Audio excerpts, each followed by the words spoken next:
Welcome to Via Voices, the podcast dedicated to exploring the many facets of assisted living and memory care. In each episode, we will delve into a range of educational topics featuring expert guests, real-life stories, and practical tips and guidance to empower seniors and their families. Via Voices is your trusted resource for making informed decisions when it comes to senior living. Hi, everybody. Thank you for joining us today. My name's Andrew Briefer. I'm the proud owner of Via Elegante Assisted Living and Memory Care in Arizona. Today, we are lucky and I'm delighted to have Shenandoah Murray join us. Shenandoah is the Executive Director of our Tucson Foothills community, and she is a wealth of knowledge when it comes to assisted living and memory care. She is also a certified dementia practitioner. So, Shen, we call her Shen. Welcome to our podcast. Thank you, Andy. It's wonderful to be here. Thanks for having me talk about my favorite topic ever, and that's going to be our dementia and how we navigate.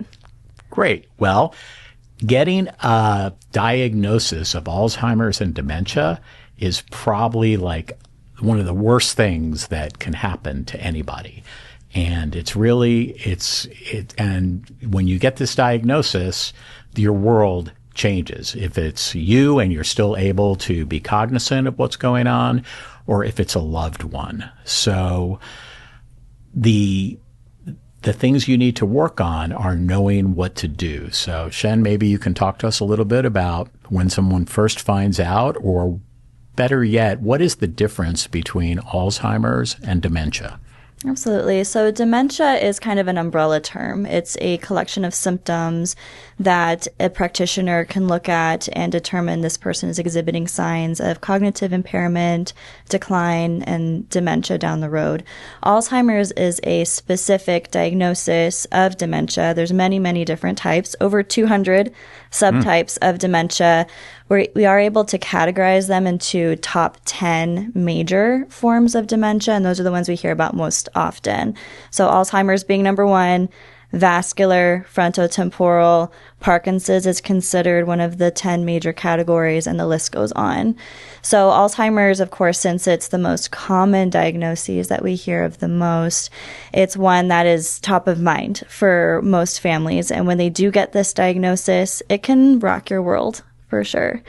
And the unfortunate thing is a lot of our doctors, physicians, neurologists, they're not equipped with the time to spend with a patient to really go through the diagnosis with them and set them up on a plan for future. So typically what happens is when a patient, their family member goes to a doctor, they receive this diagnosis, and they leave the doctor's office with a million questions, a brand new script of medications, and if they're lucky, a brochure. And maybe contact on a few organizations to reach out to for support. And beyond that, it can be very stressful. And then the families are left to Google. What do I do? What do I do? Where do I go next? And what do I expect? And of course, when you Google dementia, of course, all of the worst possible symptoms pop up. Right? Behaviors and combativeness and aggression and wandering and exit seeking. And then the families are really, really stressed out and they're confused even more. And it becomes a very difficult situation for families to navigate because as a whole, the medical system is not equipping families well enough to navigate dementia in a very supportive environment. And that's when it can be chaotic and stressful. So that's a big reason why we are really trying to bridge those gaps in the dementia care from way in the beginning, when someone gets their diagnosis, even when they're experiencing symptoms before a diagnosis, all the way through how do we support a family and make sure that they have all of the resources that they need to get through. So symptoms of dementia, you're sitting around the table and someone's forgetting your name or forgetting what they had for breakfast and it's now lunchtime, or what are like common symptoms of dementia? Forgetfulness is one of the most common forms of dementia. Typically, it starts as something small, like, oh, I don't know where I put my keys, or I walk into a room and why am I here? And then we turn around, and sometimes I do that too. Right. So a lot of the times families kind of chalk up this forgetfulness as just aging. So most people, they've lived with dementia for 2 to 3 years before they even have a diagnosis, because a lot of the early symptoms are just, And you can even have dementia if you're temporarily having a UTI or something like that. It can help you it makes you forgetful. And so you can want to have make sure. cognitive impairment for Right. sure. I always hesitate on slapping a dementia label on someone if it's temporary, Right. because there are some things like when someone experiences a stroke and they have cognitive impairment due to the stroke, but then they can recover in some cases. So then I wouldn't necessarily classify that as full dementia. Dementia is a chronic progressive state. So, And I've talked to people like they go in and they go under anesthesia, and obviously anesthesia knocks you out, and as you come out of the anesthesia, a few days later, you can be more forgetful than you were before. What do you think about that? Like, how does that bring on the appearance of Alzheimer's, or does it go away after a while, or sometimes it doesn't go away? it can. Anesthesia is really harsh on the body as a whole, and especially with elderly patients or people who are starting to exhibit signs of dementia, I really, really hesitate on recommending someone undergo a procedure that requires especially general anesthesia where they're completely knocked out, because more often than not, when someone with already cognitive impairment, they undergo anesthetic treatment, and now it's causing a further decline in their dementia. So it can have a significant impact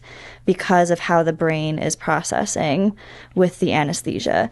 So it's always a very, you have to weigh your risk versus your reward when undergoing a procedure that requires that kind of treatment. But I have seen quite a few times where someone does have a significant change in their baseline with their cognitive function after undergoing anesthesia. So not always, but more times than not, I have seen it. And so now let's say that you've been to the doctor, and let's use an example of you've been to the doctor with your spouse, and your spouse is the one showing the symptoms at this point. So what advice do you have for someone when the doctor says, yeah, it looks like there's probably some, this dementia is a symptom of what appears to be Alzheimer's. Here's a brochure, here's a pamphlet, see you later. So what advice do you have when that happens for the spouse who is hearing the diagnosis for their loved one that they should do? So oftentimes what happens is when a spouse or a partner, a child, whoever, goes to the doctor with their loved one who is experiencing the symptoms, and then the doctor says, oh, we have this possible diagnosis. Often what happens is the patient says, oh, no, I don't have that. That's completely not real. Denial. A lot of denial. So what I would recommend to anyone who has a concern about possible dementia or Alzheimer's, before you go to the doctor, have a list of examples of what's been happening in the home. Because just like most of us, we're on our best behavior when we go to the doctor. So sometimes when we're at the doctor's office, our loved one who is experiencing several symptoms at home, they seem perfectly fine at the doctor's office. So sometimes the doctor doesn't even catch what's going on because they're not seeing a full picture. They're seeing a 15-minute snapshot. So I always recommend to families to have a list of examples of what's been happening, dates, times, symptoms, different things that you're noticing that are different. Have a list of the current medications ready to go and presenting that to the doctor so they can also have a better overview of what's happening. So that way you don't get a misdiagnosis or the doctor doesn't inadvertently not give you proper treatment or support because they don't see it in the visit. And then if the doctor does give you, hey, we think that this is what's happening, then the next best step is to just ask a lot of questions. And sometimes when we get a major diagnosis of any kind, it's hard to figure out what questions to ask because our minds go blank. Right? It's automatic stress and overwhelm. And then it's what next? What do we do now? And the world seems to kind of be falling apart around you. So a list of questions. Lots of questions. List of behaviors that you've noticed to remind you and your spouse. And I suppose it's a journey that's done together with the spouse and the person diagnosed.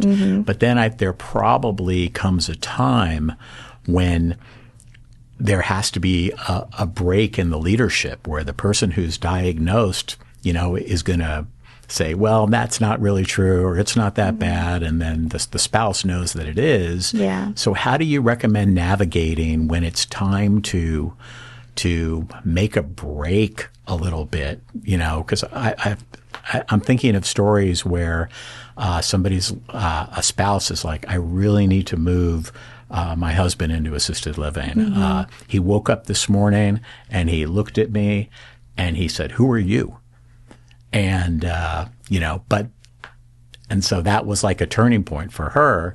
But up till then, she had been doing everything with him. And then she came privately without him, found someone to watch him and take care of him, and kind of snuck out and probably felt guilty for sneaking out and coming over and talking with us about what her options are. So do you have any thoughts about how someone makes that break or makes that transition to start finding answers for the situation that they're in and not feeling guilty about leaving their loved one off to the side versus including them in every step in the process?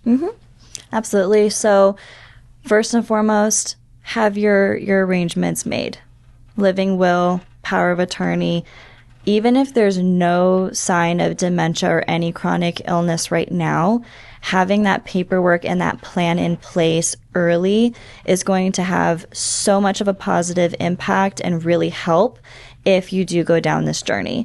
Because more often than not, I see families where they're in this spot where their loved one is clearly on a dementia journey and they're not willing to make the appropriate decisions for their own care.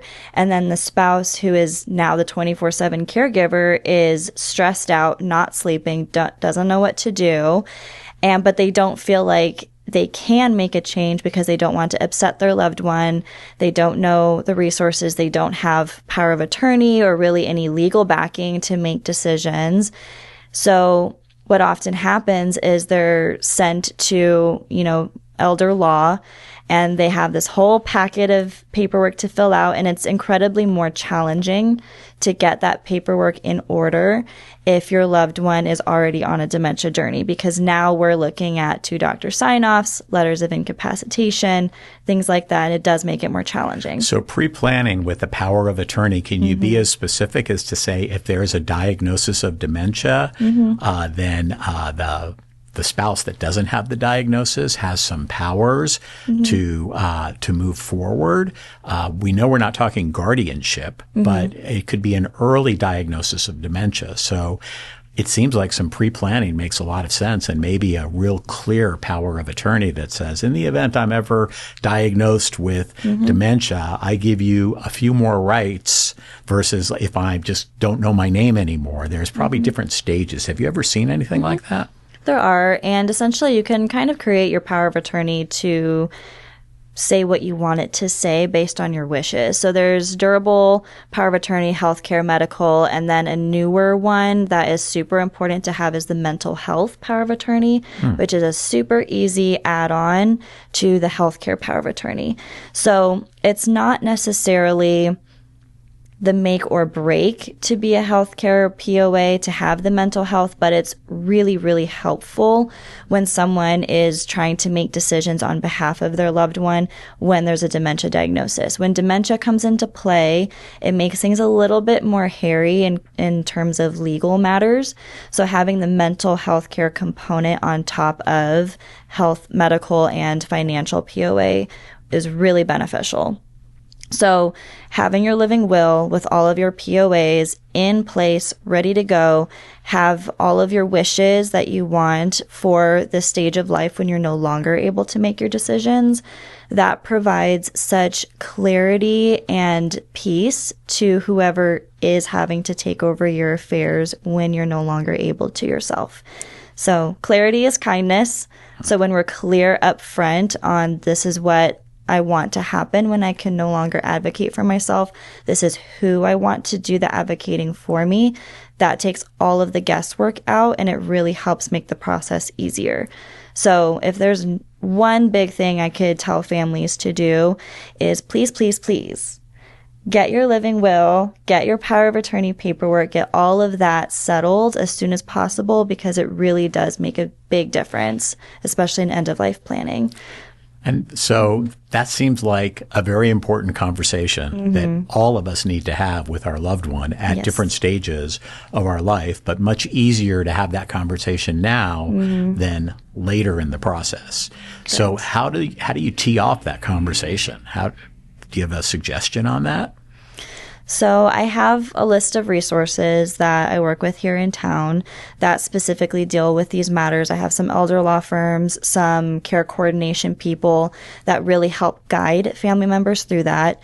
The conversation itself can be challenging depending on the dynamic of the family, right? And also culturally, what the relationship has looked like the last 50 plus years, all of those play a part. But really explaining, and I'm not one to sugarcoat when I'm talking to families. I'm professional and I'm kind, but I'm not going to tell you something that's not real. And I'm not going to make a situation look prettier than it is. Right. Right. So again, clarity is kind. So when we're super clear about this is a possibility of what can happen, these are the situations and issues that you will likely run into. These are your options forward. And when you present it very black and white as much as we can in this situation, it really helps them focus on an option versus way out here and they're in a universe of chaos trying to figure out where to go. So leading them down the path, being very clear, this is your option. If you do this, you have this. If you don't, you're going to be out here. So that's how I approach it with families, keeping in mind, again, what their dynamic is, what their status is as far as progression in the dementia journey, what resources they currently have in place, what support they currently have in place, and all of that, melded together to create a plan going forward. Most families, it takes 2 to 3 good conversations for them to really get on board. I would think the children in most families would be involved. There are other families where the children aren't involved at all, but I think any opportunity, even if it's a second marriage or whatever, having as many people involved in the discussion early paves the way for clarity, which is kindness. So I like that. I like that. And I guess it's just finding the right time to get the families involved, maybe around the holidays when people are together or whatever. It's not a bad thing to bring up and talk about and clear up. And depending on the family as well, usually it's the person, typically the spouse, that is there 24/7 taking care of the loved one, that has the best picture of what's actually happening. And sometimes the kids or other family or friends that are they're not with it all the time. Maybe they're visiting or they only see mom or dad like once or twice a week, and they get the little snapshot when they're on their best behavior. Yep. But then once they go home, the symptoms are reemerging, the challenges are back, and all of those things. And so when the person who is presenting to the family or their close friends, hey, I'm looking at placement. Hey, we got this diagnosis. I need help in the home. They're often met with a lot of rebuttal. Like, oh, I don't notice that. That's not true. Right. He doesn't need that yet. You're thinking too far advanced. Like, he's okay right now, And I think most people, answering the phone a lot and getting calls for our community. I'm dealing with a lot of families that are in crisis, and that's when they call. It's like, okay, yeah, I was here over the holidays and I saw Dad, and it's time that we do something. Mom has been telling me, but now that I've seen Dad, I'm on board. Or Dad is now in the hospital because something happened and it's not safe for him to come home. So it's always a crisis, mostly a crisis that drives someone to move to assisted living or memory care. So I think the art is, we should probably do another podcast with some attorneys about the right way to have these conversations while everyone is of sound mind. So when the crisis presents itself, there's a path, there's clarity, there's a good way to move forward. So maybe we'll make that our next topic. And why do we always wait for a crisis to happen before we make a move? And because that's the easiest thing to do. Because if it's not broke, don't fix it, right? But it's unfortunate, right? Yeah. Because, and I see it so often, and you've seen it so often, where a loved one is still at home. 24/7 care is typically being given by the spouse, who is usually also elderly, or a child that lives with them, or they have caregivers coming in. And like you said, if it's not broke, don't fix it. But the 24/7 caregiver, the spouse or whomever, they're burnt out, they're tired, they're not sleeping, they're stressed. They're always having to keep one eye open, watching to make sure nothing happens. It's broken. Right. We need intervention. Right. And what I hear time and time again is, well, we'll think about placement, we'll do something when it's time. And what I found is when people do that, the time is when the spouse that's been providing the care gets sick or needs help. And then it's like, okay, I can't do this anymore. Or they get sick from taking care of someone 24/7. That's a lot of work. I mean, it's a shame that people can't do this a little sooner. So the spouse that doesn't have dementia can have their life, can have a balance. They don't have to let go. They can just be a spouse, not a caregiver, and let the assisted living environment provide the care and the day-to-day caring that's needed, so the spouse can visit. I know we've had people move in and the husband, would not let go, and then finally couldn't do it and was getting sick himself. And so he brought his wife in, but he'd come in every morning like clockwork. He'd read the paper with her, have a cup of coffee, hang out, and not have to worry about if she's clean, if she's safe, if she's taking her medications. He can just be a spouse again. And then go play some golf if he can still do that, right?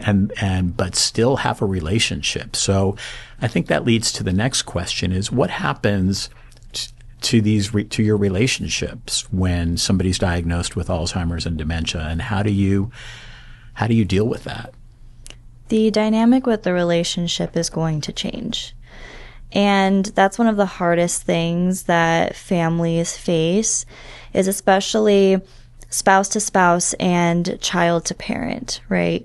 So spouses, when one of them is on a dementia journey, the other spouse, it's not the same partnership as it was for however long that they've been together. You can't rely on that person for the day-to-day things. You need to pick up more of the everyday household tasks and chores and finances, budgeting, grocery shopping, all the things. More and more is coming onto your plate instead of being able to rely on them. And it's not their fault. We know that. But it becomes heavier. And sometimes what I've seen is there's a lot of resentment that can start building. And they know that it's not their spouse's fault, that they can't rely on them to do things, but they're still resentful. And then they feel guilty because they're resentful. And it's this kind of spiral domino effect that happens. And it's a big grieving process, right? All of the stages of grief, the denial, the anger, the bargaining, the sadness, all of that really does happen while our loved one is still alive, but they're on this journey because we're watching them change and we're watching our relationships change.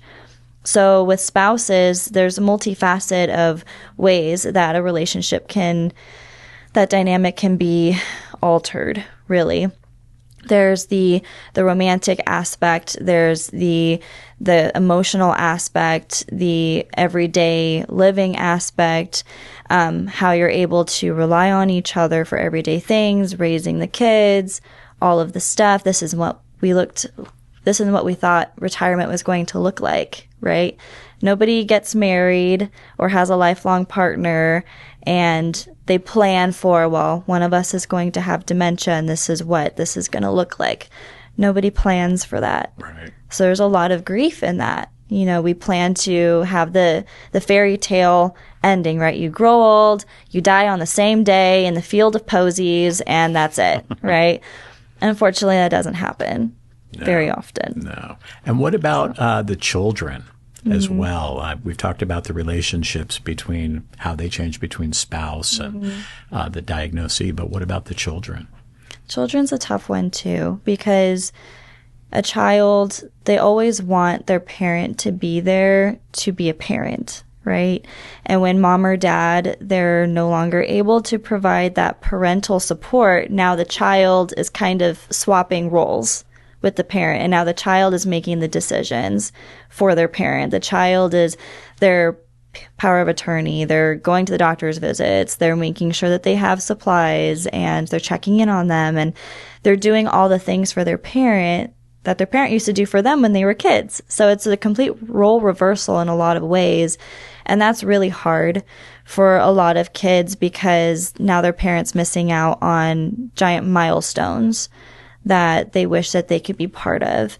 And maybe they wish that they could still go to their parents for the advice or to run things past them that's going on in their lives, and they can't do that as easily anymore.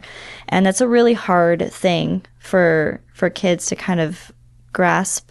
Seems to me like maybe the touch point for someone to think about this is, have I become a caregiver as opposed to a friend, a child, a spouse? And if I become a caregiver and we have the means to look into assisted living memory care, the sooner we do that, the sooner I can become a child, a spouse, a friend again, and not a caregiver. And that's one of the biggest things that we touch on when we're doing tours or in support groups that I'm teaching is how important it is to have your role in their life be the spouse, be the child, and not have to be the caretaker. And typically when we talk about that, the light bulb kind of turns on and their shoulders drop and like, wow, that's what I want again. Right? Like I don't want to have to be the caregiver. I don't want to have to be the one to be giving showers and changing them and, you know, helping get them dressed. And I'll do it because I love them, but I want to be the role that I was before. So, and they see that when they're in placement and they move them to assisted living or memory care. And during that adjustment phase, they're having to learn to not be the caregiver anymore. But then when they are able to step back into their original role, the shoulders can drop a little and they can breathe a little bit easier because now it's okay. This is what's familiar and this is what I want it to be again. So it's a big mental shift for sure. Yeah. And it's a hard part of the dynamics that do change with relationships. And there's no easy way to navigate it other than step by step, and don't put an expectation on your loved one that they can't attain. Right. And so the environment that they move to becomes pretty key. And I know it's probably not good to keep moving from environment to environment, but it might be like, okay, you have some dementia, but you still know your name and you still know who I am, but you need lots of physical help. And I realize that I've become your caregiver. And so it's time to find a new environment. So you start looking for assisted living, memory care. And so I know that memory care is much different than assisted living. But what are some of the differences between assisted living and memory care? And can somebody move to assisted living and then if they have memory needs, not have to move again? I get that question a lot. So typically when someone hears the word memory care, a big kind of red flag that people think of is a dark room with white walls and people are slumped over in a wheelchair and there's nothing going on and there's flickering lights and there's a staticky TV and it's just a horrible mental image that people get when they think of memory care. And truthfully, way back when, there were some communities that were kind of along those lines, and it really set a bad example for what now people think of, and Hollywood has done a terrible job with depicting memory care as well. But the biggest difference is going to be training for staff. So assisted living is more geared towards physical assistance. So your ADLs, right? So how ADL? Activities of daily living. So your ambulation, how you're walking, toileting, bathing, dressing, grooming, all of those things that we do every single day physically. There's that training with assisted living. And then in memory care, it's all of that plus the cognition piece. So Arizona passed last year a new certification that every single person who works in a memory care must complete the new 8-hour directed care certification. And essentially what that is extra training on top of your normal caregiver certification that deals specifically with cognition. So how do we deal with sundowning and redirection and helping residents work through simple daily tasks with their cognition? How do we redirect them appropriately? How do we provide environments that are conducive to their well-being, not just physically, so not just the safety piece, but also how do we provide that calm and peaceful and supportive environment that is good for their stimulation for cognition, and also to help prevent them from having extra triggers that could then lead to aggression, combativeness, anxiety. So all of those pieces combined are the biggest differences between assisted living and memory care. Another piece about memory care is going to be the facility itself. So a lot of communities that are built specifically for memory care are going to have a pretty specific layout. It's typically either a circle or it's going to be minimal hallways where you can't get lost easily.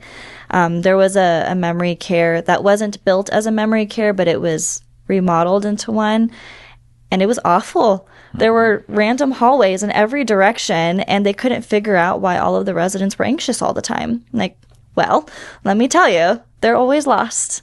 So it's so important that when we're looking at memory cares to have layout in mind, security of the property. So every memory care has to have a locked front door to prevent exiting.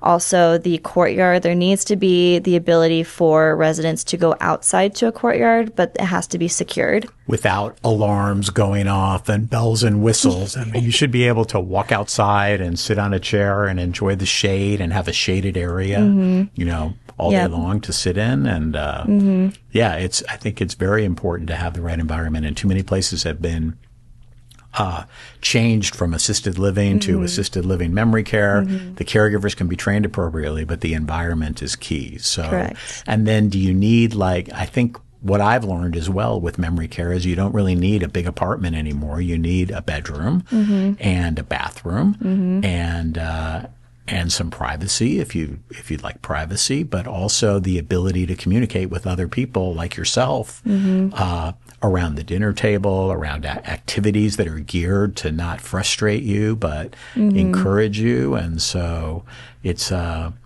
there's a lot that comes with the environment and choosing the right environment. I know one of the nice things is if you're in an environment where there's both memory care and assisted living, there's an opportunity to age in place there and do what you need to do. I think also having the right clinical team around is important. So in picking the environment, who's the team that you're working with? Who's going to help you with questions? Who's going to help navigate? Who's going to work with the doctors? So that's a whole nother topic. Absolutely. And kind of to your point as well, with when you're picking an environment with memory care, it's in my experience, it's important to pick a space that has a dedicated memory care team, especially if it's a community that kind of separates the two, AL and memory care.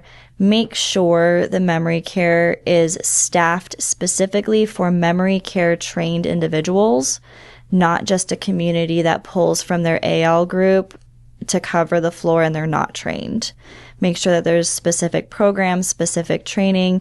I really like the models that are the mixed population because it is a much smoother age in place type of situation where it's still secured, still treated like a directed care community, but you can have both AL and memory cohabitating. That's a really good model to have as well. Also with the memory care piece, in my experience, when someone is especially mid to late stage of the dementia journey, having a really large community that's always busy and people in and out and all the stuff going on can be very, very overstimulating for the general person. So typically, success-wise, I've seen much better success with residents who are in a home-like environment where they have their own bedroom, they have their privacy, maybe their own bathroom, but the idea is they're brought out to live in the house. There's the dining room where they can be with the other residents. They don't have to eat all their meals in their room if they don't want to. Stay in their apartment, in other words. Exactly. They can come out of their room and live in the house and use their room to sleep. Encouraged to socialize, because socialization is a foundational point for humans in general. And oftentimes what's kind of thought of for memory care is they need less interaction just because they're not either verbally contributing to a conversation as much or they don't seem like they're super engaged in activity. That does not mean that they shouldn't still be there. Because even just being with people, observing, listening, smelling, hearing all the things that are going around them, all of that is stimulation for them. I also think having consistency throughout your day makes a big difference. So it does. When do you eat? And do you have to go down to the dining room and find your table amongst 50 other people, or do you walk out your bedroom door and there's the kitchen table and you can sit down and eat and kind of know where your chair is and know the other people that live in the community with you. Yep. But a consistent staff that's able to know you and know your triggers, consistent dining times, consistent care. I think consistency makes a big difference. And for all of us as we age, just having consistency. Routines are very important, especially when someone is in their early stages of dementia. They know that something's not quite right. And they know that there's things that I should be able to do and I just simply cannot. And it's very frustrating. And that's where a lot of the early stage dementia anxiety comes from, is they know that they should know, but they don't feel confident in doing something, or they know something's missing. I don't know how to do this anymore. I don't know who this person is. They're familiar, but I don't quite remember who their place is or why they're here, and it can be very unsettling. So having a routine, something that they can stick to, something that they can count on, brings a lot more confidence in their day. So even when there's other details that become more challenging to remember, they know that, okay, this is where I'm supposed to be right now. And I recognize this person over here. So consistency with the care team is super important. It's hard on residents when there's a constant turning door of staff because, okay, new person to know. Right. A brand new stranger coming in to help me with my shower. It's no wonder we're getting a lot of no's, right? Right. So it's so important to have consistency across the board and consistency with the families. And that's a piece that sometimes the memory care communities we can miss, because families are trusting us with their loved one 24/7, right? And yes, the majority of our focus is going to be on the resident, on the loved one, but it's so important that we're looping in the families. We're giving them the confidence and the peace of mind that, yes, their loved one's being taken care of. We're communicating up and down, left and right on everything that's happening. So that way they don't have guesses. And that way they feel confident coming to the community and asking their questions and being part of the day-to-day routine. And I would think as a family member, being aware of where the consistency is, and if the community is off on its consistency, is this a one-time thing or is it all the time? And then how to communicate that, because in covering care 24/7, there are many people involved. And so knowing who to talk to about a problem, you might talk to the person who's there at 6 a.m, who's getting ready to get off at 7, and are they going to remember to communicate to the person that's taking over at 7 o'clock everything that you just said? So there needs to be a right chain of command and hierarchy and an ability to communicate, I would think, from the top down, to say to like the leader, who's the leader of the community, who does the buck stop with, where's the responsibility, and say, I'm concerned with how this happened. What can you do about it? How can you get that out? And then I think the leader has an opportunity to tell the entire 24/7 staff or suggest to them what they can do and get their feedback on why things are working and why they're not. And I think many times people forget to kind of work that chain appropriately. Absolutely. To get that figured out. And it takes a village, right? We hear that all the time. It takes a village, and it truly does. If we want to provide the most supportive environment with dignity and trust and respect and love for the resident and the family, like, we have to be a unified village. We have to be the team. And that means it has to be communication from the top down. It has to be the trust within the team. It has to be clarity, because clarity is kindness. And we have to have all those things in place. And that's where policies and procedures come in. And that's where, this is why we do what we do and how we do it. And that's why we have to be very, very specific on how we operate in memory care, how we're talking with our families, how we're training our staff, all of the things, because each little chain, each little link, it all contributes to the success of the resident in that environment, in the community. And if we're being lackadaisical in one area, it's going to show in another, right? And these residents, these people who are on the dementia journey, they deserve the utmost care and the utmost respect. And even if they're not participating in their everyday life as they used to, that doesn't mean they deserve any less care.